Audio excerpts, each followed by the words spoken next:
受到风台产树的影响，新德县尖石乡秀峦村第13发生水崩山，乡公所赶紧把附近的居民疏开。县政府也会同北区水资管局来到现场勘查，按算在1礼拜内会拍通溪流的水路，让车路恢复通行。大片的土石对山顶不断流落来，附近当咧上课的学生赶紧对教室走出来。让水位上来了，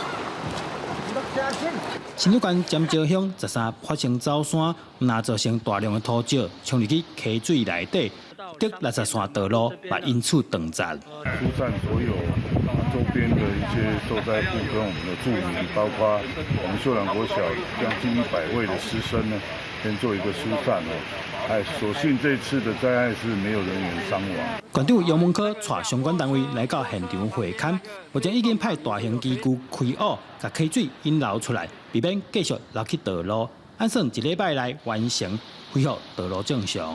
如60线是通往司马库这条重要的干道，那我们现在外环道已经把它封闭，我们目前是可以走旧的马路来通行。